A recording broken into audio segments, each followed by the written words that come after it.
Long ago, on Halloween night, a masked killer roamed the decorated streets of a quiet Arizona neighborhood. This night was his favorite night. It was a night he could go out and walk among a sea of potential victims, spontaneously pick one out and kill that person at random.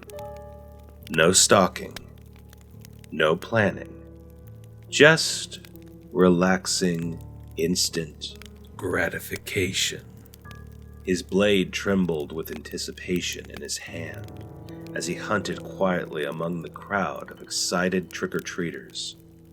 His breath was hot and moist behind the latex clown mask he wore, signaling that his body was brimming with excitement. His eyes raced from side to side as he watched countless children prance around in their spooky costumes, shouting with joy at the endless amounts of sugar they would soon devour. He knew how they felt, as he also felt the same joy for the souls he would soon devour. It didn't take long before he spotted a teenage couple a few houses ahead of him slip quietly into the backyard of a house. Perfect, he thought to himself. He knew instantly that they would be his treats for the night.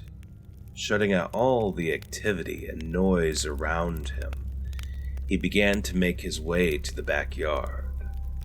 His only focus now was to kill that couple, and nothing or no one else existed.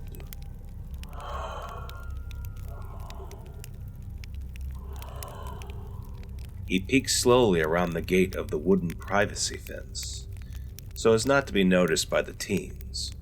Much to his surprise, they were nowhere to be seen. He entered the backyard and looked around, but nothing. He checked the back door of the house, but it was locked, and there was no lights on inside. Where the hell are they? He thought to himself, unsatiated, as he walked quietly among the trees in the yard. His question was soon answered by the girlish giggle coming from somewhere above. A treehouse was nestled high on top of the big oak tree in the center of the yard. The young couple was inside, undoubtedly doing what nasty boys and girls do when left to their own vices. He turned his gaze upwards as he walked towards the tree. It wouldn't be long before they'd make their exit, and he had nothing but patience, for he too had an explosive urge to release this night.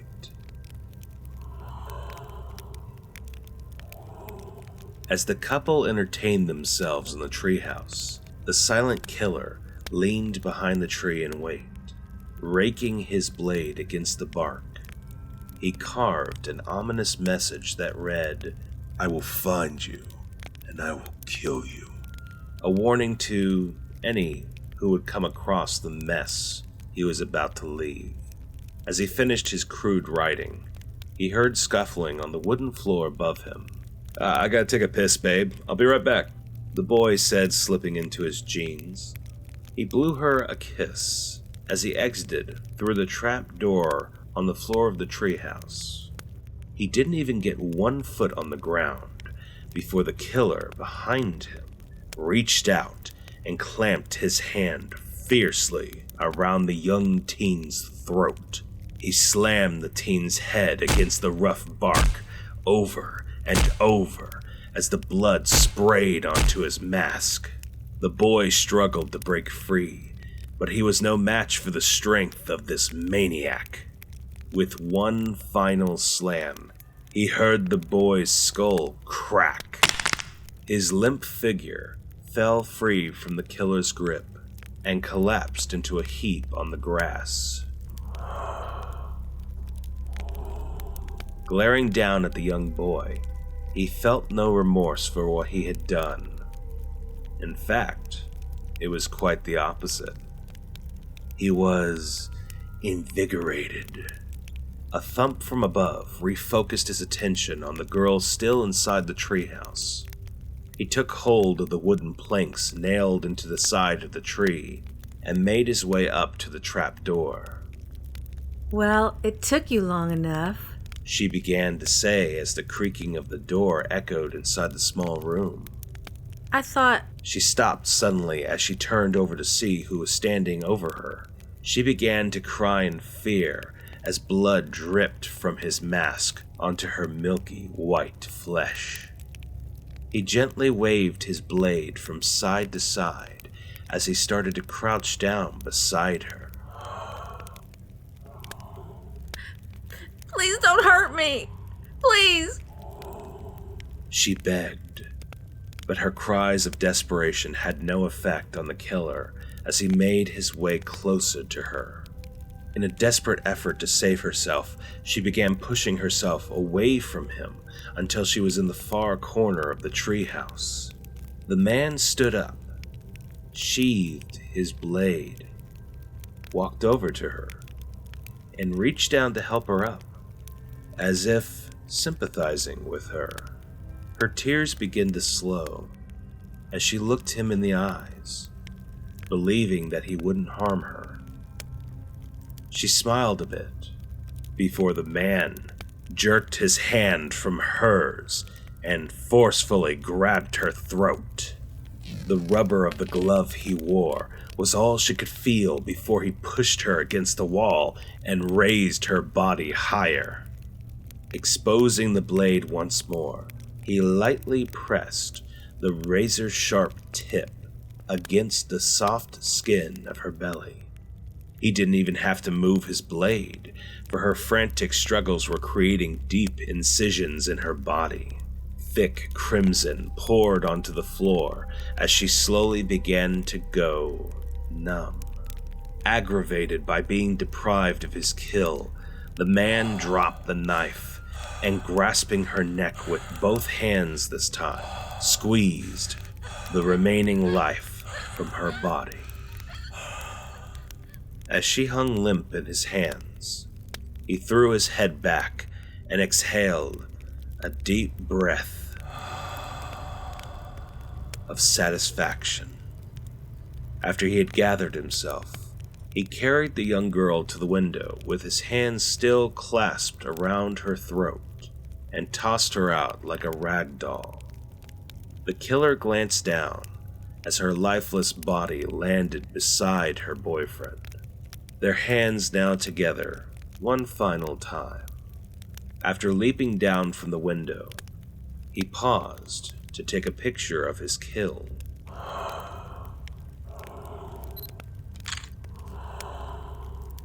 One more to add to the collection.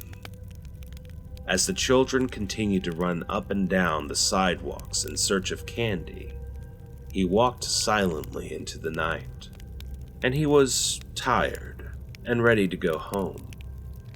That Halloween night had provided not one, but two treats he wouldn't soon forget. Although, a treat or two more wouldn't hurt. I growled as I reached out and grabbed the nearest camper's arm. This warranted screams from the others around the campfire, but laughter ensued soon after, as they snapped back to reality.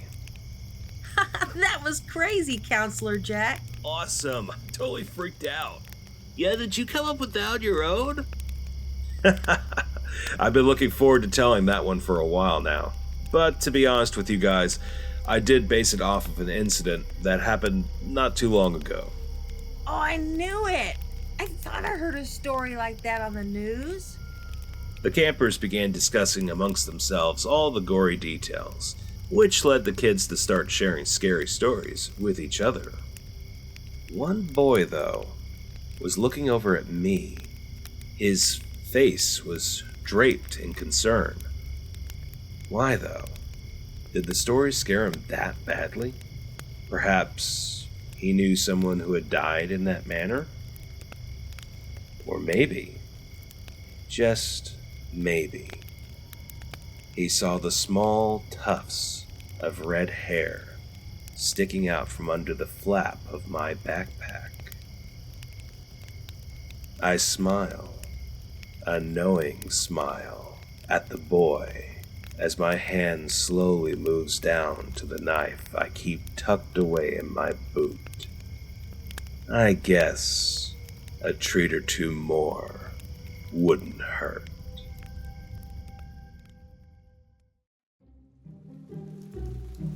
It was a bleak October night as I walked along a sloppy mixture of mud and gravel.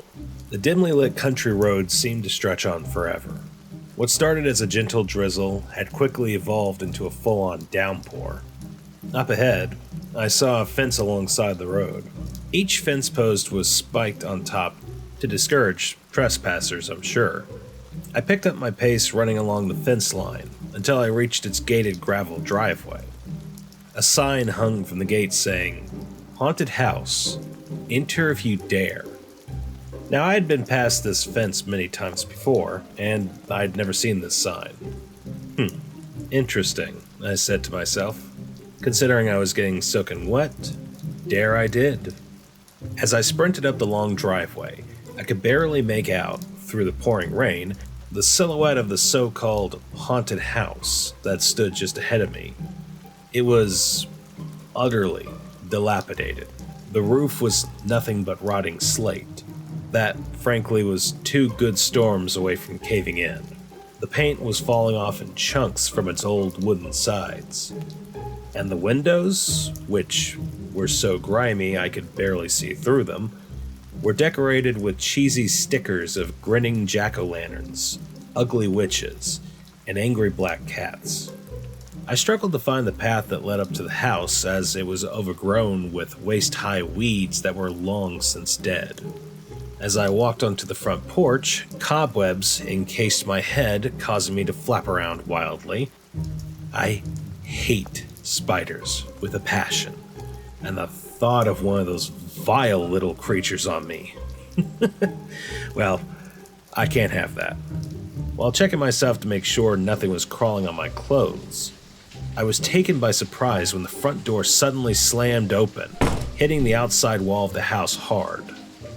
I looked up to see a rather large, middle-aged man standing in the doorway before me. He stepped onto the front porch to greet me, wearing a sweat-stained red t-shirt and black sweatpants with stains of an origin I'd prefer not to imagine. He was also wearing a small cape, more like the superhero variety, and less like the vampire version that he was clearly going for, considering the tacky vampire teeth awkwardly sticking out from his lips. His voice assaulted my ears as he bellowed into the cheesiest spooky voice he could possibly muster. "Welcome to Claiborne Manor, my friend. I see the downpour couldn't deter you from venturing out this night. It fills this cold, dark heart of mine with great joy to find you on my doorstep. I don't know why you chose to walk here in this rain, but I'm really glad that you did." I not only was shocked by his bad acting, but I was surprised he was calling it a manor when even my own home looked like a true castle compared to this shack. I looked back at the driveway I had just walked from, and seeing the rain forming into giant puddles, I hesitantly replied, I don't live too far from here, and I was already walking down the road when it started raining. I figured I'd check this place out since I needed a place to get out of the storm and everything." "Well then, are you in the mood for some good old-fashioned spooks this Halloween night?" "Well, wait a minute. It's already Halloween?" Wow, I haven't been keeping track of the time at all. I'm at that age where so many days have passed by in my life that they all just sort of mesh together, you know? I watched the man quickly scan my body, patting his incredibly stretched out stomach with mild confusion in his eyes. "You don't look that old, my boy." "Yeah, I get that a lot." "Well, Regardless, I think you should come inside. I'm offering you this terrifying experience for the low cost of nothing. Sure. Sounds great. Wonderful. Walk this way. With that, the man stepped aside and gestured me to enter. As I crossed the threshold, bright flashing LED lights filled the entryway and momentarily blinded me, leaving me a bit disoriented. After shielding my eyes and recovering my vision, I began to look around. Most of the decor was about as cheap as I thought it would be. Apparently, he couldn't hire real actors and had to settle for foam puppets of werewolves and ghosts instead. I made my way towards the hallway, and a pale, bat-like creature swung out in front of me. Of course, it was suspended by a fishing line attached to the ceiling. I gotta admit though, it did give me pause. The only decent decorations in the house were the corpses that lined the walls. Brittle and rotten, they looked like mummies without their wrappings. Nearing the end of the hall, I found the one and only actor in the quote-unquote haunted house. It was the same man from earlier, still wearing the black sweatpants and tiny cape, but he was now shirtless and donning a hockey mask, stained with what looked like blood? Ketchup. He held an axe that was positively drenched in the stuff as he ran towards me. Despite his immense body weight, he ran rather quickly, and I stepped backward, shocked by his speed. He took a wild swing just ahead of me, and I wasn't sure whether to shout or laugh watching the axe as it descended hard onto the floor. Seeing how dedicated this man was to his acting was quite entertaining. The next swing, however, went directly into my shoulder. I crumpled to the ground without so much as a gasp. He stood looming over me. He lifted the hockey mask from his face, and there was a newfound hunger in his eyes. A dementedly gleeful grin spread across his face as he kneeled down beside me. He had done this before, and he really liked it. He spoke to me, completely dropping the act from earlier. Well, kid, I'm sorry. A guy's gotta get his kicks in somehow, but I hope you rest peacefully. And happy Halloween. His sadistic little quip turned into a horrific scream as I sank my fangs, now fully extended, into the side of his neck, savoring the taste of his warm blood as it poured freely into my mouth. Wiping his blood from my face, I quipped back, I definitely got a kick out of that, kid. Once I'd had my fill, I stood up, took a step away from him, and yanked the axe from my shoulder. Not gonna lie, I was a bit annoyed by the gap it left, though it would heal quickly with a good day's rest. I watched in pleasure as his body sank lifelessly onto the filthy floor, and his expression changed from fear to none at all as he passed out. I chuckled softly to myself as I effortlessly picked him up and slung him over my shoulder. Walking past all the corpses that I had sucked dry long ago, I would have never imagined someone would turn my playhouse into a haunted attraction. I had enjoyed the time we had together while it lasted, but I was really hungry as of late, and I needed a body big enough to sustain that hunger. I stepped back out into the rain and cursed under my breath. It's hard enough flying around carrying this kind of weight, but the rain made it even harder. Oh well. Fortunately for me, I didn't live too far away.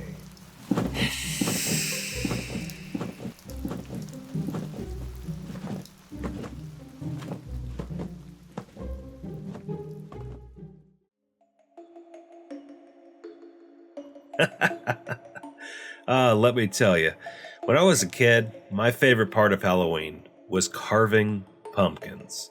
When my brother and I were much younger, we would just watch our dad while he carved, since we were too young to use the knives and all. Not too many years later, though, we were a little older and could be trusted to carve our own. I was way better at it than my brother, but he didn't seem to mind. He wasn't into the artistry of it, not like me. I loved it so much that our dad would take me back to the pumpkin fields every few days. So I could, continue creating my masterpieces, of course. Everyone loved my pumpkins. The neighbors would always say how talented I was at crafting such expressive faces. My dad even started calling me his little Carver. I even started carving pumpkins for people in the neighborhood. Pretty soon, everyone had one of my famous pumpkins on their front stoop.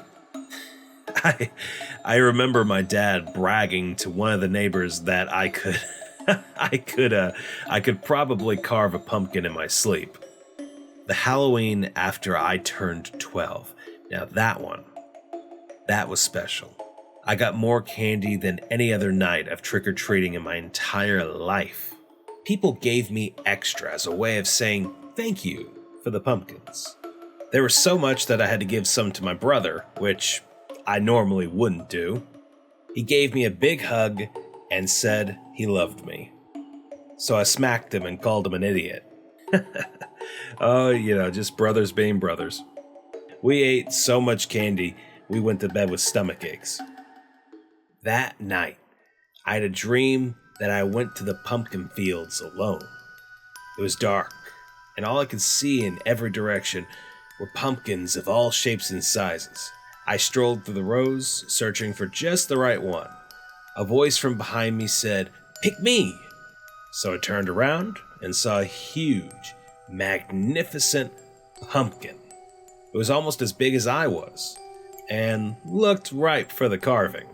A knife appeared in my hand, and I went to work, stabbing and slicing as inspiration took over. When I was finished, it was the greatest creation of my young life. My chest swelled with pride, and I took a step back to admire my achievement. The next morning, they rushed my brother to the hospital, but well, you know how the story ends, Doc. Yes, I do know, Michael. But now it's time for you to dig deeper and focus on what happened to your little brother. It's time for you to come to terms with what you did. I want you to really think about that before our next session. Mr. Jones, if you would, please escort Michael back to his room. Yes, Doctor.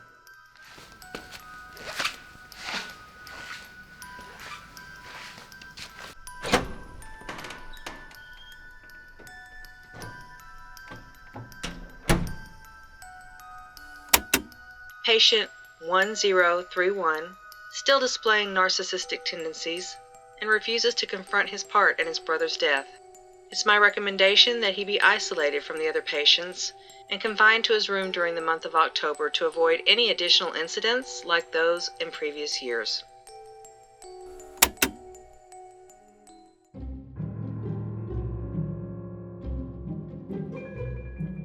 The kids always scream when they come to my house on Halloween. They stop dead in their tracks when they get to the end of my driveway. Fear washes over their innocent little faces as they look up at the hanged bodies I've dangled from my archway. Their intestines spilling out and their faces red and bulging. The chains eerily creak as they swing back and forth in the cool autumn freeze. The eye sockets are bloody hollows, their contents having long since been pecked out by crows. Those same crows greet the little ones as they make their way ever so nervously up the driveway, beady eyes glinting in the moonlight, cawing loudly from the big willow trees that line the path, their branches hanging heavy with the stolen eyeballs.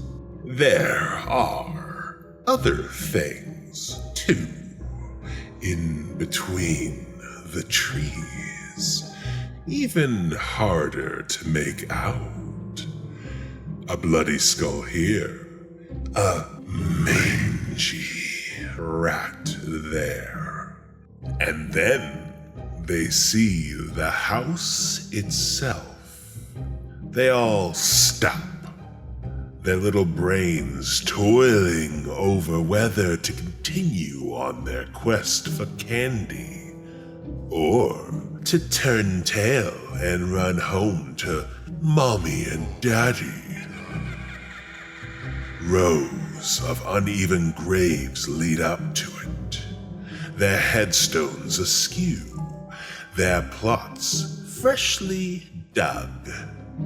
Long-limbed things lurk in the shadows of tombs and crypts, hissing as the children pass by. Just past the graveyard sits a vast and confusing maze of hedges that seems to go on forever. Looming scarecrows whose pumpkin eyes flicker and flare stand guard atop the maze as a warning to all. Those that enter may never leave. Never leave. Only a few find the courage to make their way up the steps to my front porch, ducking under the spider webs with their oversized inhabitants, easing around the old man nailed alive to his rocking chair, slipping ever so silently past the hellhound with its glowing crimson eyes. They finally reach my door and ring my doorbell. Now this is the part I've been waiting for all year. Slowly, the door creaks open by some unseen force. Frantic screams echo far from within the house. Maniacal, disturbing laughter raises the hair on the back of their tiny little necks. All they see is a room dimly lit by candlelight and the many animal skulls adorning the walls. And then they see me. I peel myself away from the wall, a terrible, towering form with the skull of a deer masking my hideous features. My cloak trails on the floor, concealing far too many legs. Long, spindly fingers like tendrils reach out towards their trembling little bodies. I can see the fear wash over their faces as the sickly light of my gaze casts upon them. Whispers slither from beneath my mask, bidding them to draw closer, beckoning them inside. My body tingles with excitement as the screams from the frightened little children fill my ears. Tripping over each other, arms and legs tangling together in their wild haste to escape, they try to avoid my grasp. I walk to the door and watch them run in terror down my driveway, daring not to look back at my crooked silhouette.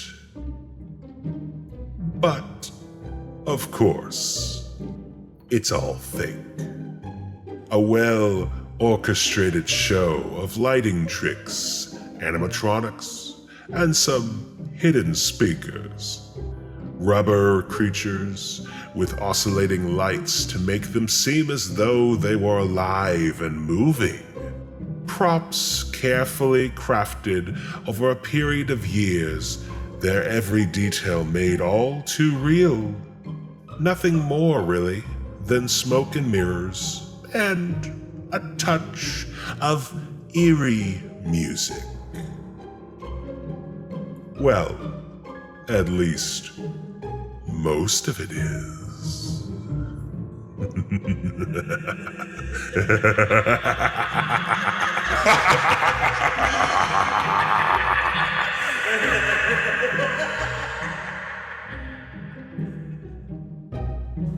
Thanks for listening. For more stories, check the rest of the channel out. And why not? Go ahead and subscribe. You know you want to.